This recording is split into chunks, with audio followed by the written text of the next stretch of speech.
राधे राधे दोस्तों, भजनों की माला में आपका स्वागत है।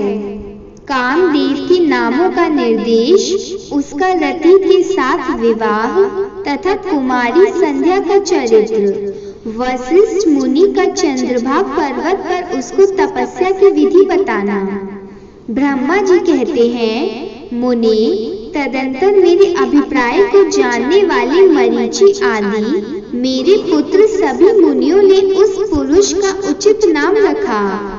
दक्ष आदि प्रजापतियों ने उसका मुंह देखते ही परोक्ष के भी सारे वृतांत जानकर उसे रहने के लिए स्थान और पत्नी प्रदान की।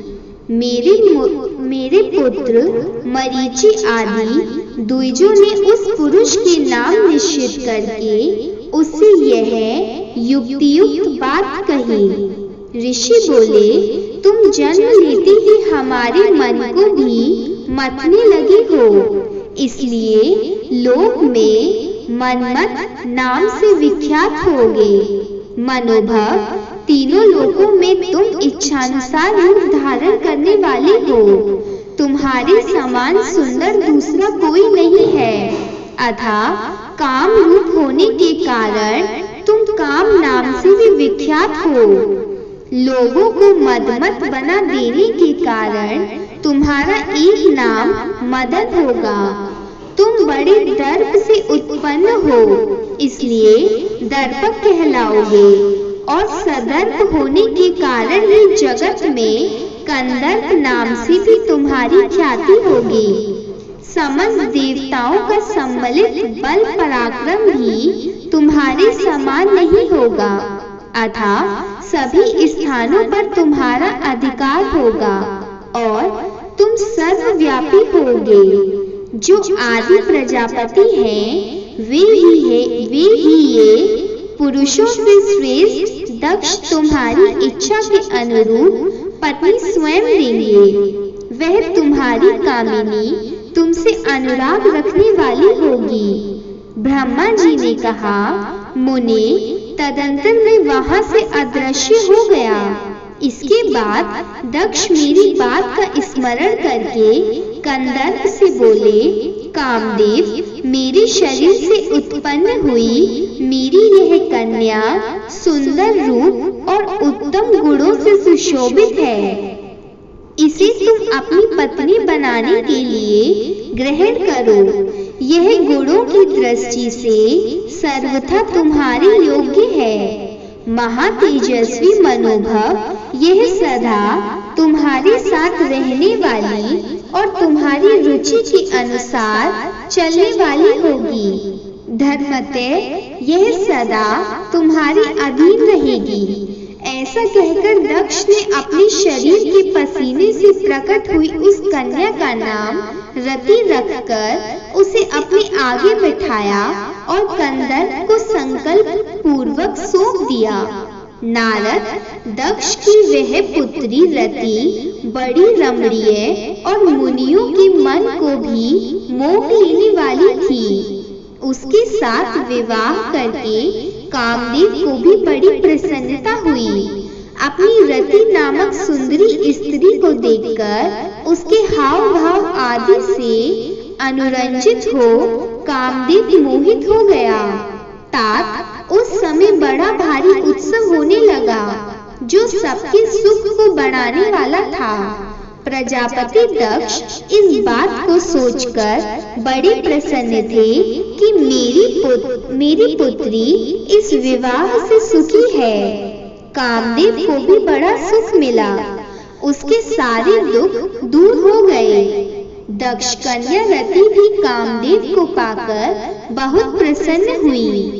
जैसे संध्या काल में मनोहारिणी वधुन माला के साथ मेघ शोभा पाते हैं, उसी प्रकार रति के साथ प्रिय वचन बोलने वाला कामदेव बड़ी शोभा पा रहा था। इस प्रकार रति की प्रीति भारी मोह से युक्त रतिपति कामदेव ने उसे उसी तरह अपने हृदय में सिंहासन पर बिठाया, जैसे योगी पुरुष योग विद्या को हृदय में धारण करता है। इसी प्रकार पूर्ण चंद्रमुखी रति भी उस श्रेष्ठ पति को पाकर उसी तरह सुशोभित हुई जैसे श्री हरि को पाकर पूर्ण चंद्रानना लक्ष्मी शोभा पाती है।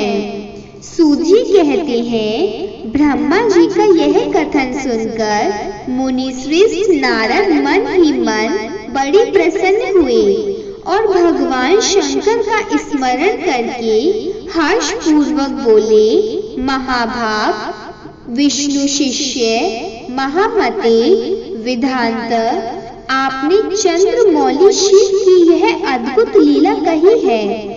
अब मैं यह जानना चाहता हूँ कि विवाह के पश्चात जब कामदेव प्रसन्नता पूर्वक अपने स्थान को चला गया, दक्ष भी अपने घर को पधारे तथा आप और आपके मानस पुत्र भी अपने अपने धाम को चले गए, तब पितरों को उत्पन्न करने वाली ब्रह्म कुमारी संध्या कहाँ गई? उसने क्या किया और किस पुरुष के साथ उसका विवाह हुआ? संध्या का यह सब चरित्र विशेष रूप से बताइए। ब्रह्मा जी ने कहा, मुने, संध्या का वह सारा शुभ चरित्र सुनो जिसे सुनकर समस्त कामनियां सदा के लिए सती साध्वी हो सकती है। वह संध्या जो पहले मेरी मानस पुत्री थी, तपस्या करके शरीर को त्याग कर मुनि श्रेष्ठ मेघातिथि की बुद्धिमती पुत्री होकर अरुंधति नाम से विख्यात हुई। उत्तम व्रत का पालन करके उस देवी ने ब्रह्मा, विष्णु और महेश्वर के कहने से श्रेष्ठ व्रतधारी महात्मा वशिष्ठ को अपना पति चुना। वह सौम्य स्वरूप वाली देवी सबकी वंदनीय और पूजनीय श्रेष्ठ पतिव्रता के रूप में विख्यात हुई। नारद जी ने पूछा, भगवान, संध्या ने कैसे, किस लिए और कहाँ तप किया? किस प्रकार शरीर त्याग कर वे मेघातिथि की पुत्री हुई? ब्रह्मा, विष्णु और शिव, इन तीनों देवताओं के बताए हुए श्रेष्ठ व्रतधारी महात्मा वशिष्ठ को उसने किस तरह अपना पति बनाया? पिता में यह सब मैं विस्तार के साथ सुनाना चाहता हूँ। अरुंधति के इस कौतूहलपूर्ण चरित्र का आप यथार्थ रूप से वर्णन कीजिए।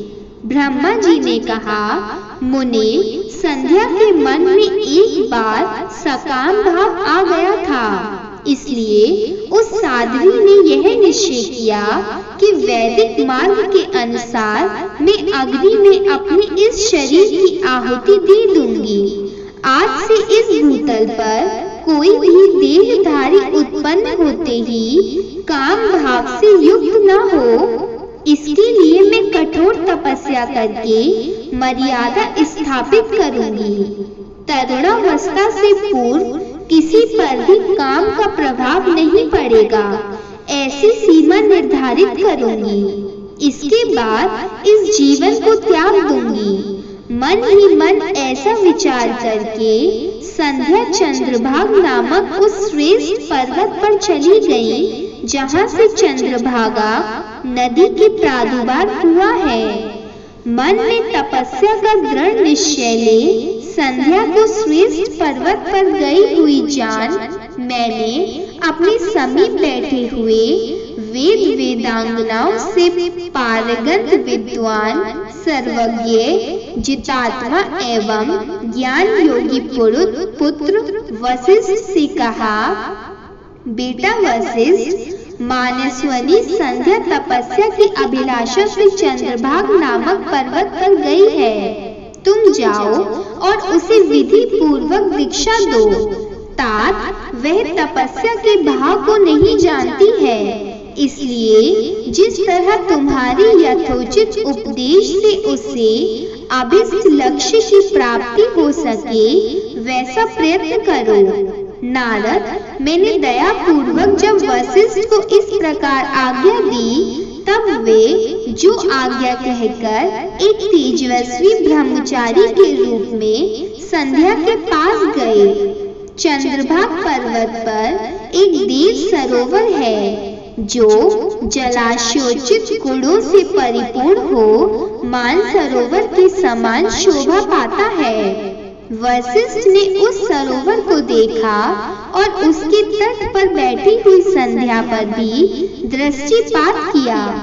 कमलों से प्रकाशित होने वाला वह सरोवर तट पर बैठी हुई संध्या से उपलक्षित हो उसी तरह सुशोभित हो रहा था जैसे प्रदोष काल में उदित हुए चंद्रमा और नक्षत्रों से युक्त आकाश शोभा पाता है।